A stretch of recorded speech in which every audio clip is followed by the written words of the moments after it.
आप सभी लोगों का स्वागत है आपका अपने YouTube चैनल में, जिसका नाम है मैथ बाई चंदन शर्मा। आज का जो पेपर है वो है आरआरसी ग्रुप डी का, जो कि 24 अगस्त 2022 को ये पेपर हुआ था। सेकेंड शिफ्ट का ये पेपर है। इसमें क्वांट के जितने भी क्वेश्चन पूछे गए हैं वो सारे क्वेश्चन हम एक एक करके डिस्कस करेंगे, जो कि आपके आने वाले आरआरबी, एनटीपीसी और ग्रुप डी दोनों एग्जाम के लिए महत्वपूर्ण होगा। तो वीडियो को अंत तक ज़रूर देखें, इससे आपको बहुत कुछ नया सीखने को मिलेगा। तो चलिए बिना किसी देरी के हम स्टार्ट करते हैं। पहला क्वेश्चन कह रहा है, सिंप्लीफिकेशन का है कि सरल कीजिए 2/3 + 1/3 गुणे 23 माइनस 13 + 6 इसका मान किसके बराबर होगा। तो देखिए 2/3 में 1/3 जोड़ेंगे तो ये 3/3 हो जाएगा, और 3/3 की वैल्यू 1 हो जाएगी, और 1 में 23 का गुणा करेंगे तो कितना हो जाएगा, 23 हो जाएगा। और 23 में से 13 घटाएंगे तो कितना हो जाएगा, 10, और 10 में 6 जोड़ेंगे तो आंसर क्या निकल के आ जाएगा, 16, जो कि ऑप्शन नंबर 4 में दिया है। बढ़ते हैं अगले क्वेश्चन पे। अगला क्वेश्चन कह रहा है 30 रुपये प्रति मीटर की दर से एक आयताकार भूमि की बाड़ लगाने की लागत ज्ञात कीजिए यदि इसका क्षेत्रफल 100 मीटर स्क्वायर है और एक भुजा की लंबाई 20 मीटर है। तो हमें पता है कि आयत का जो क्षेत्रफल होता है वो होता है लंबाई गुणे चौड़ाई होता है, जो कि दिया कितना है, तो 100 दिया है, तो ये 100 के बराबर हो जाएगा। लंबाई आपकी 20 दी है, चौड़ाई b की वैल्यू क्या निकल के आ जाएगी, तो 100 में 20 से भाग कर देंगे तो 5 निकल के आ जाएगी। और इसके बाहर बाहर जो बाड़ लगाना है, इसका मतलब कि आयत का परिमाप हमें निकालना है। और हमें पता है कि आयत का परिमाप होता है 2 ब्रैकेट में लंबाई प्लस चौड़ाई होता है। यहाँ से आयत का परिमाप निकल के आ जाएगा, तो 2 ब्रैकेट में लंबाई है 20, चौड़ाई निकल के आ गई 5, तो 20 में 5 जोड़ेंगे तो 25, 25 में 2 का गुणा करेंगे तो कितना आंसर हो जाएगा, 50 हो जाएगा इसका परिमाप। और क्वेश्चन में कह रहा है कि 30 रुपये प्रति मीटर की दर से कितना पैसा लगेगा।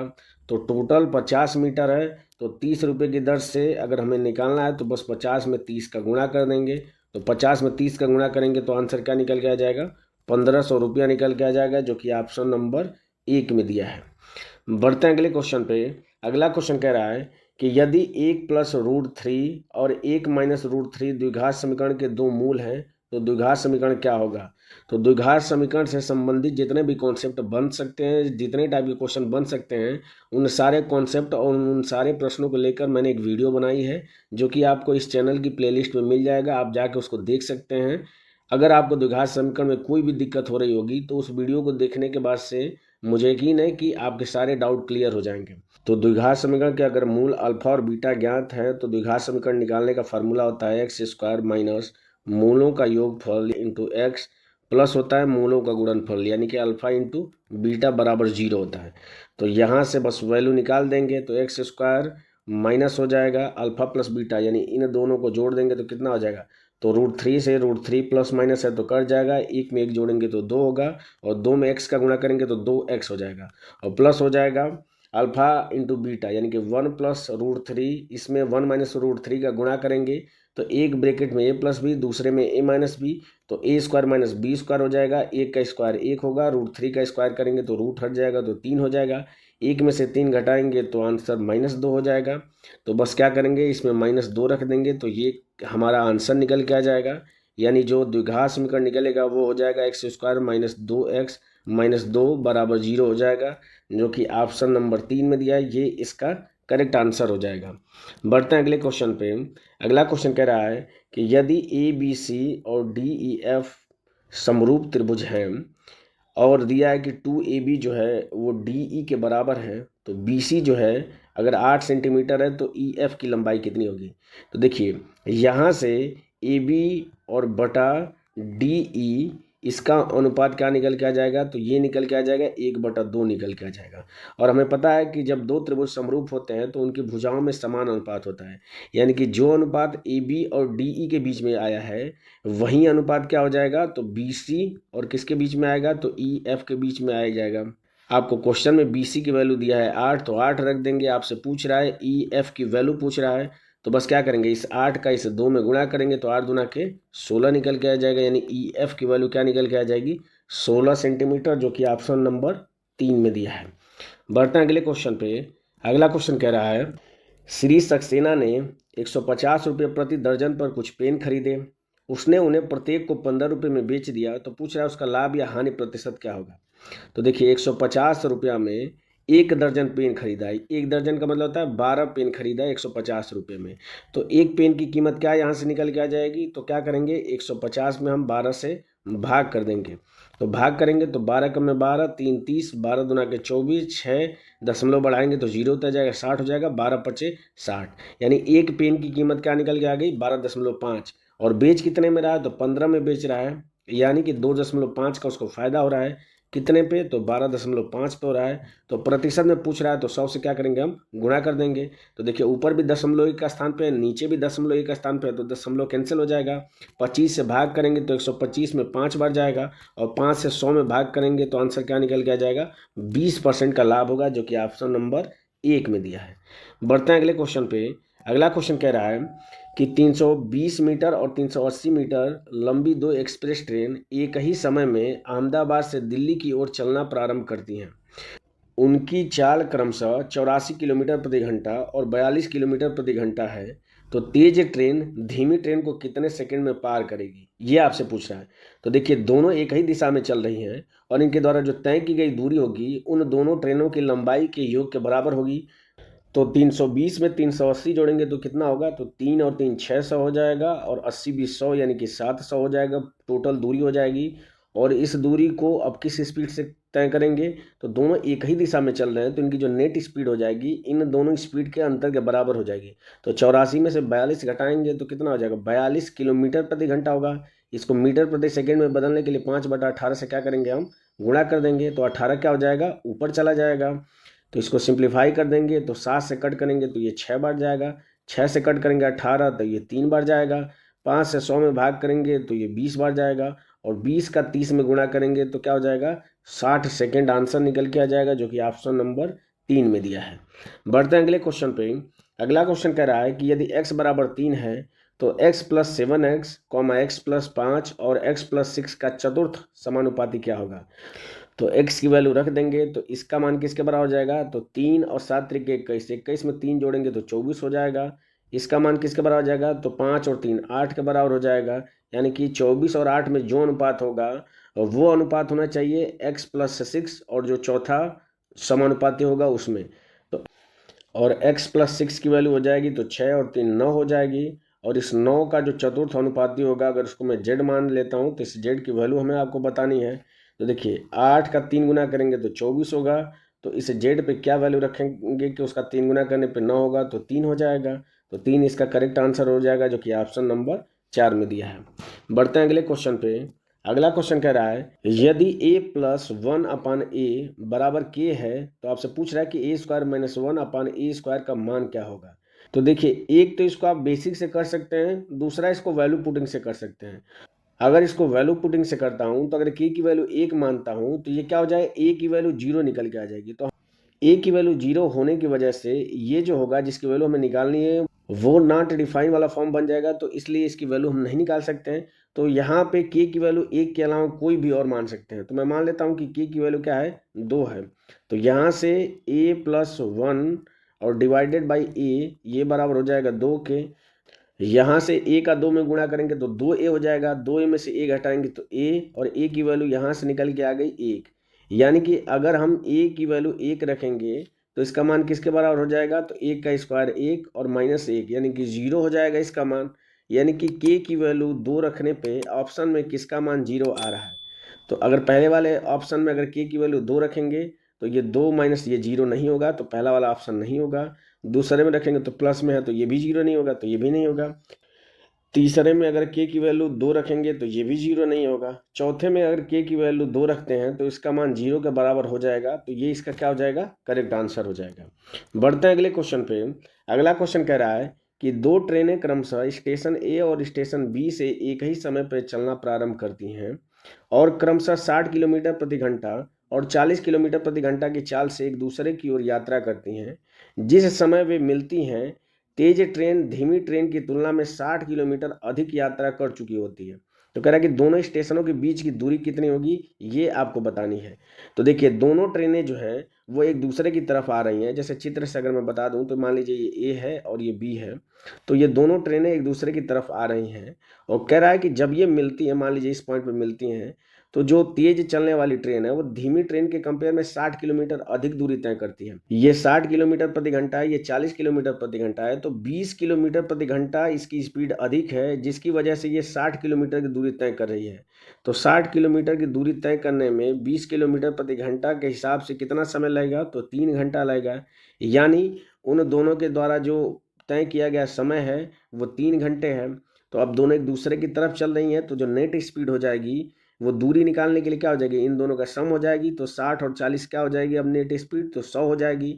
और इसे 100 स्पीड से 3 घंटे में इनके द्वारा जो तय की गई दूरी होगी वो कितनी हो जाएगी, 300 किलोमीटर हो जाएगी। यही आपसे क्वेश्चन में पूछ रहा था कि दोनों स्टेशनों के बीच की दूरी।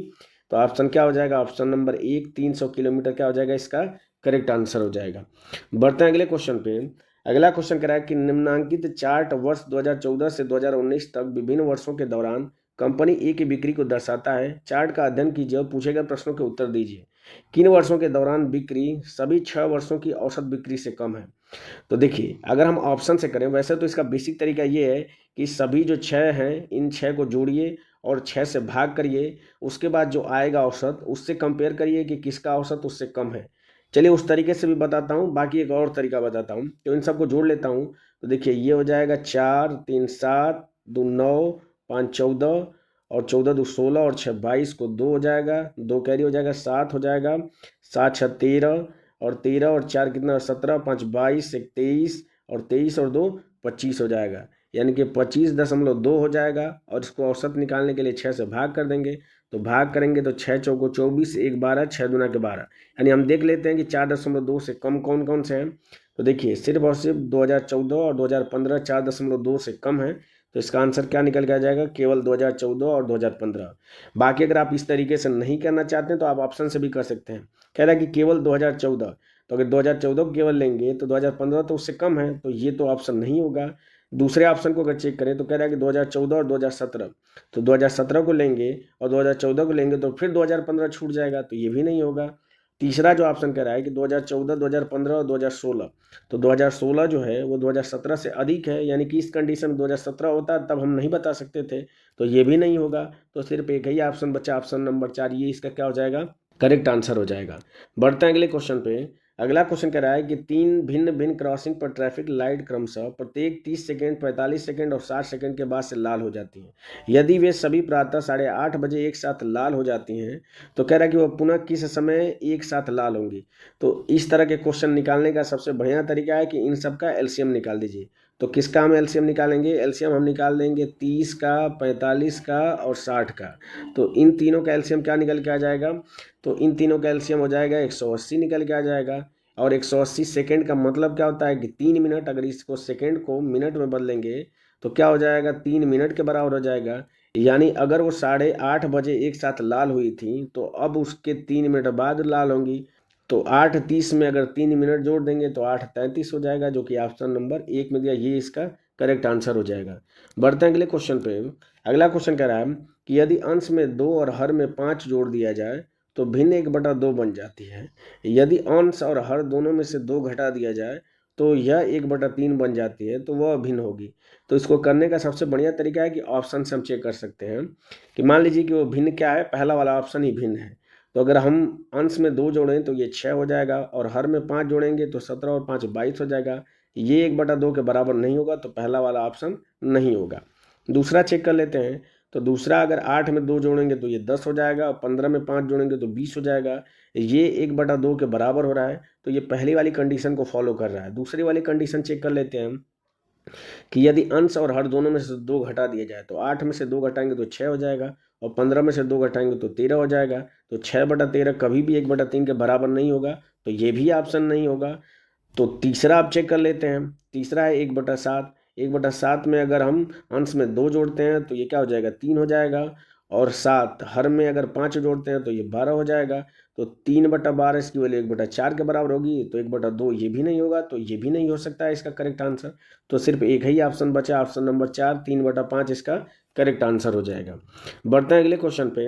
अगला क्वेश्चन कह रहा है कि 6 सेंटीमीटर लंबाई वाले एक समखष्टभुज का क्षेत्रफल क्या होगा। तो समखष्टभुज में क्या होता है कि 6 समबाहु त्रिभुज बनते हैं और समबाहु त्रिभुज का क्षेत्रफल होता है कर्णी में 3/4 इंटू साइड का स्क्वायर। तो साइड दिया है 6, इस 6 का स्क्वायर यानी कि 6 का 2 बार गुणा कर देंगे।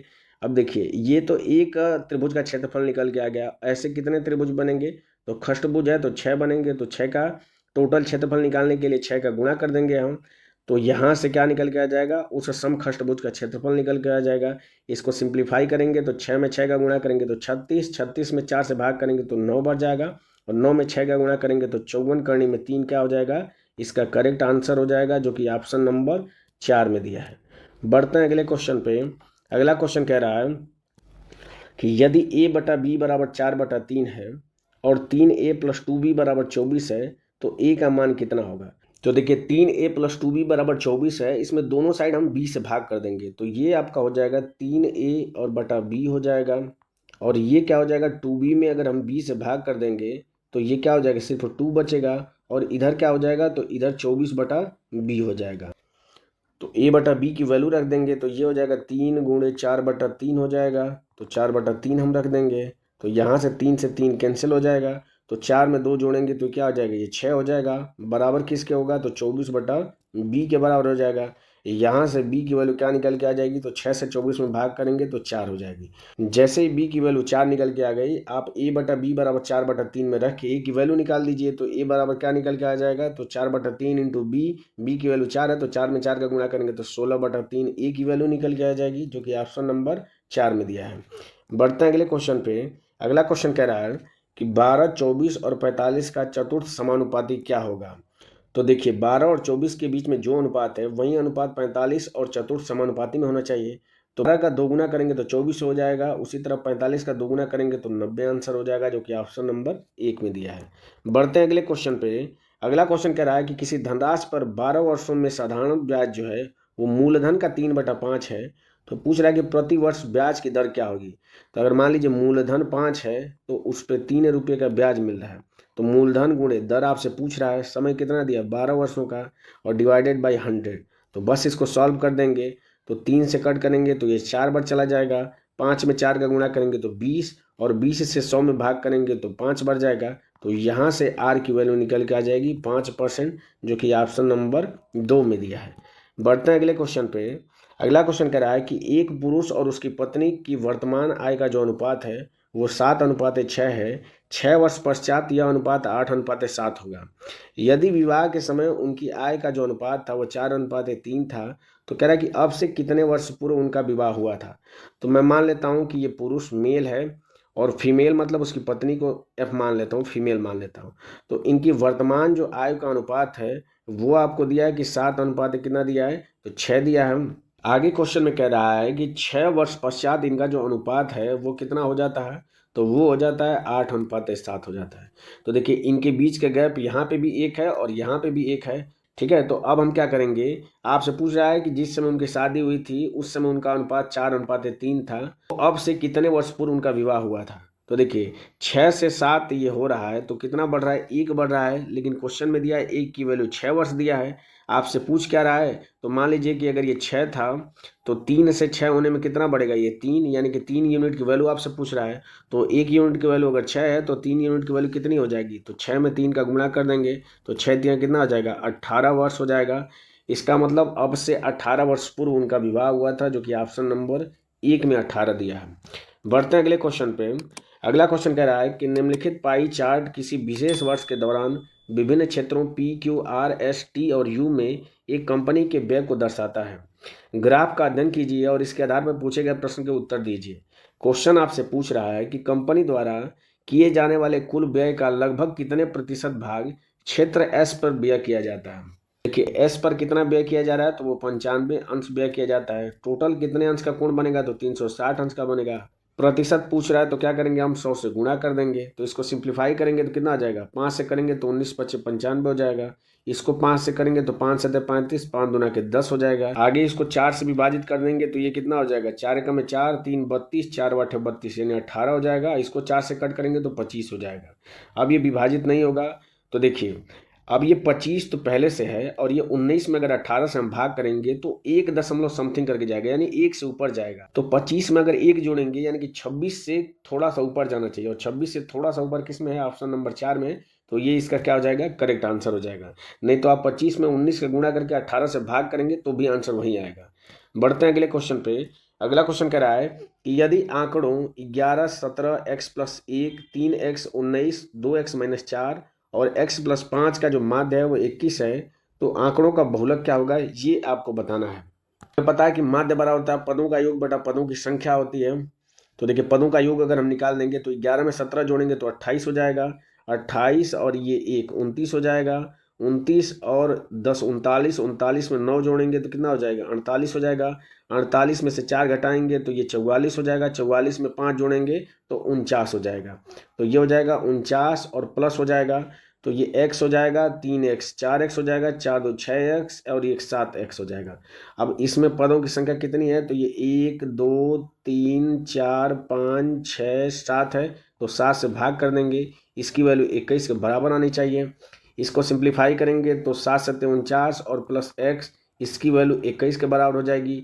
यहाँ से x का मान क्या निकल के आ जाएगा, 14 निकल के आ जाएगा। और जैसे ही x का मान 14 निकल के आ गया हम वैल्यू में रख देंगे तो ये आंकड़े हो जाएंगे 11, 17 और 14 1 15 हो जाएगा, 14 28 14 3 42 हो जाएगा, ये 19 हो जाएगा, 14 दूना के 28 में से 4 घटाएंगे तो 24 हो जाएगा और 14 और 5 19 हो जाएगा।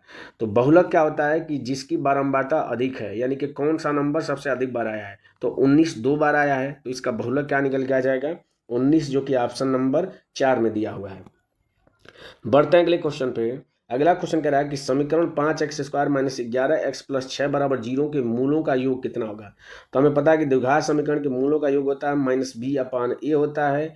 b जो होता है वो x का कोफिशिएंट होता है, यहाँ पे माइनस 11 है तो माइनस माइनस प्लस हो जाएगा 11, और a जो होता है वो x स्क्वायर का कोफिशिएंट होता है, यहाँ पे 5 है तो 11/5 इसका क्या निकल के आ जाएगा, मूलों का योगफल निकल के आ जाएगा, जो कि ऑप्शन नंबर 4 में दिया हुआ है। बढ़ते हैं अगले क्वेश्चन पे। अगला क्वेश्चन कह रहा है कि 12 वर्ष पूर्व रेखा की जो आयु है उसकी बहन की आयु की 2/5 है। तो अगर ये रेखा को r मानता हूँ, उसकी बहन सिस्टर को s मानता हूँ, तो अगर उसकी बहन की 5 है तो रेखा की उम्र क्या है, उसकी 2/5 यानी कि 2 है। आगे कह रहा है कि रेखा और उसकी बहन की वर्तमान आयु का अनुपात जो है वो 3 कितना है, तो 4 है। तो देखिए ये 12 वर्ष पूर्व का है जो 2:5 है, और जो 3:4 है ये प्रेजेंट का है। ठीक है, तो देखिए यहाँ पे जो गैप है तो ये 3 का गैप है, और यहाँ पे जो गैप है वो 1 का है, ये बराबर होना चाहिए। तो इस 1 को क्या करेंगे हम, 3 करने के लिए इसमें इस अनुपात में क्या करेंगे हम, 3 का गुणा कर देंगे तो ये हो जाएगा 3 3 9 और 4 3 कितना हो जाएगा, 12 हो जाएगा। अब देखिए 2 से 9 होने में कितना बढ़ रहा है, तो ये 7 बढ़ रहा है। इस 7 की वैल्यू आपको क्वेश्चन में दिया कितना है कि 12 वर्ष पूर्व, 12 दिया है, और आपसे पूछ क्या रहा है कि उनकी वर्तमान आयु का योग, उनकी वर्तमान आयु क्या है, 9:12 है, इनका योग करेंगे तो 12 और 9 21 हो जाएगा, यानी 21 की वैल्यू आपसे पूछ रहा है। तो 7 से 21 करने में 3 का गुणा करेंगे तो इधर भी हम 3 का गुणा कर देंगे, तो 12 में 3 का गुणा करेंगे तो आंसर क्या निकल के आ जाएगा, 36 वर्ष निकल के आ जाएगा, जो कि ऑप्शन नंबर 2 में दिया है। बढ़ते हैं अगले क्वेश्चन पे। अगला क्वेश्चन कह रहा है कि एक वस्तु का क्रय मूल्य अंकित मूल्य का 64% है, यानी कि अगर अंकित मूल्य को अगर 100 मानता हूँ तो क्रय मूल्य कितना हो जाएगा, तो उसका 64% यानी कि 64 हो जाएगा। आगे क्वेश्चन में कह रहा है कि 4% की छूट देने के बाद लाभ प्रतिशत की गणना कीजिए। तो मार्क प्राइस पे 4% की छूट देंगे, यानी कि सेलिंग प्राइस क्या निकल के आ जाएगा, तो 96 निकल के आ जाएगा।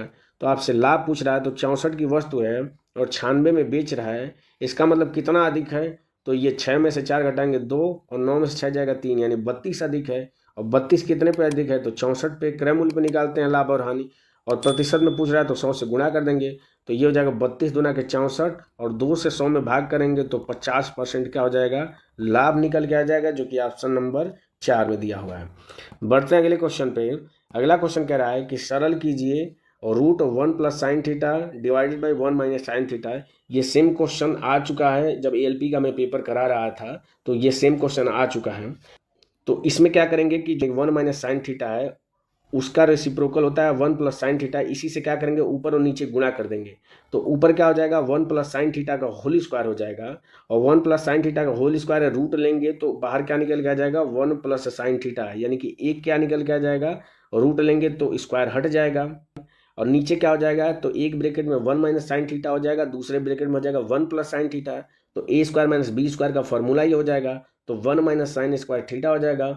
और हमें पता है कि 1 माइनस साइन स्क्वायर थीटा की वैल्यू होती है कॉस स्क्वायर थीटा, और जब रूट लेंगे कॉस स्क्वायर थीटा का तो बाहर क्या निकल के आ जाएगा, तो कॉस थीटा निकल के आ जाएगा। इसको मैं लिख सकता हूँ 1 अपॉन कॉस थीटा, और प्लस लिख सकता हूँ साइन थीटा, और डिवाइडेड बाई कॉस थीटा इसको लिख सकता हूँ। तो 1 अपॉन कॉस थीटा होता है सेक थीटा के बराबर होता है, और हमें पता है कि साइन थीटा और अपॉन कॉस थीटा होता है टेन थीटा के बराबर। तो यहाँ से आंसर निकल के आ जाएगा sec theta plus tan theta, जो कि ऑप्शन नंबर 2 में दिया हुआ है। बढ़ते हैं अगले क्वेश्चन पे। अगला क्वेश्चन कह रहा है कि 2 के घाते 3 गुणे 3 के घाते 2 गुणे 5, कॉमा 2 के घाते 2 गुणे 5 के घाते 2 गुणे 7 और 3 के घाते 3 गुणे 5 के घाते 2 गुणे 7 के घाते 2 का लघुत्तम समापवर्त क्या होगा। तो लघुत्तम समापवर्त निकालने के लिए जो भी प्राइम फैक्टराइजेशन किए हैं उसमें उस नंबर की जो मैक्सिमम पावर होगी उसको हम काउंट करते हैं।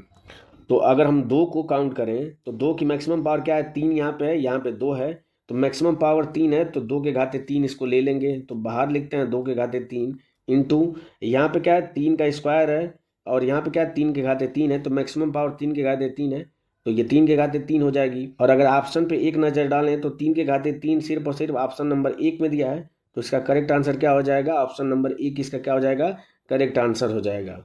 बढ़ते हैं अगले क्वेश्चन पे। अगला क्वेश्चन कह रहा है कि दिए गए भिन्नों को आरोही क्रम में व्यवस्थित कीजिए। तो देखिए, अगर ऐसा क्वेश्चन दिया हो तो आप इसको आरोही क्रम में व्यवस्थित नहीं करने लग जाएंगे। इसको करने का जो स्मार्ट अप्रोच है वो ये है कि आप ऑप्शन से चेक करें। तो आरोही क्रम का मतलब होता है कि छोटे से बढ़ते क्रम में, यानी कि पहले छोटा, उससे फिर बड़ा, फिर उससे बड़ा, फिर ऐसे ऐसे बढ़ता जाएगा। तो अगर हम ऑप्शन से चेक करें तो पहले वाले को छोड़ के दूसरे से चेक करते हैं। तो इसका इधर जैसे मैं आपको बता देता हूँ कॉन्सेप्ट क्या होता है। जैसे ए अपान बी है और ये सी अपान डी है, तो इस ए का डी में गुणा करिए और बी का सी में गुणा करिए। अगर ए डी की वैल्यू बी सी से अधिक आती है, इसका मतलब क्या होता है कि ए बटा बी जो होगा वो सी अपान डी से क्या होगा, बड़ा होगा। तो इसी कॉन्सेप्ट पे हम चेक करेंगे ऑप्शन। तो अगर ऑप्शन नंबर 2 को अगर हम देखें तो ये 3 दूना के 6 हो जाएगा और 5 में 5 हो जाएगा। तो 6 जो है वो 5 से कभी छोटा नहीं होगा, तो दूसरा वाला ऑप्शन तो नहीं होगा। तीसरा चेक करते हैं तो ये हो जाएगा 5 ते 15 और 6 का में 6, तो 15 6 से कभी छोटा नहीं होगा, तो ये भी नहीं होगा।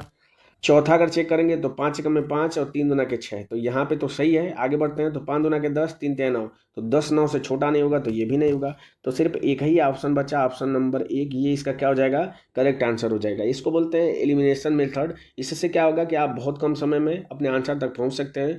नहीं तो अगर इसका आप एलसीएम निकालें, फिर उसके बाद से इसको व्यवस्थित करें, फिर उसको आरोही क्रम में करें, तो बहुत ज़्यादा समय लग जाएगा। और हमें पता है कि एग्जाम में एक एक सेकेंड कीमती है। तो चलिए बढ़ते हैं अगले क्वेश्चन पे, और ये इस पेपर का लास्ट क्वेश्चन है। क्वेश्चन कह रहा है कि एक बल्लेबाज पिछली 5 पारियों में निम्नानुसार रन बनाता है, यदि औसत जो स्कोर है वो 43 है तो चौथी पारी में उसने कितना स्कोर किया है। तो देखिए, औसत का मतलब क्या होता है, औसत से रिलेटेड जितने भी कॉन्सेप्ट हो सकते हैं उसको मैंने बेसिक से और बहुत अच्छे तरीके से एक वीडियो बनाया, उसको आप जाके चेक कर सकते हैं। इससे आपको औसत में कोई भी दिक्कत नहीं होगी, इतने आसान तरीके से मैंने औसत को करना सिखाया है। तो देखिए, औसत का मतलब क्या होता है कि सबको बराबर बराबर बांट देना। तो अगर औसत 43 है, इसका मतलब सबको 43 43 दे दिया जाए।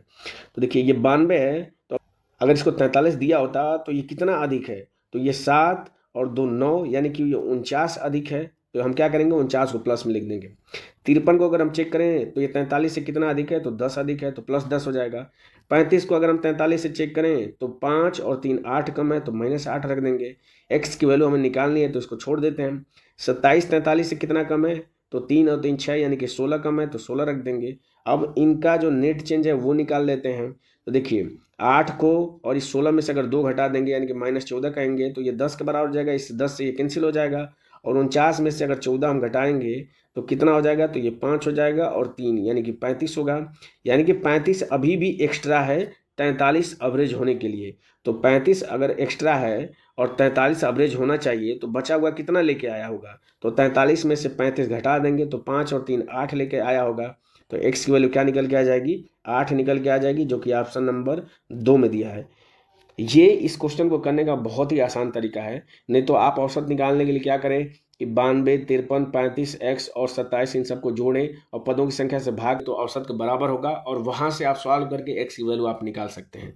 तो वो भी एक तरीका है, पर ये भी एक तरीका सीखे रहिए। इससे आप क्या करेंगे, एग्जाम में कम समय में आप आंसर तक पहुंच सकते हैं।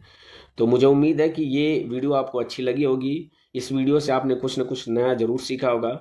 अगर वीडियो पसंद आए तो आप लाइक ज़रूर करें, नहीं पसंद आता है तो आप डिसलाइक कर सकते हैं। अगर आप इस चैनल पर पहली बार विजिट किए हैं तो चैनल को सब्सक्राइब करना ना भूलें। मिलते हैं आपसे अगले पेपर में अगली वीडियो के साथ। तब तक के लिए जय हिंद और बाय।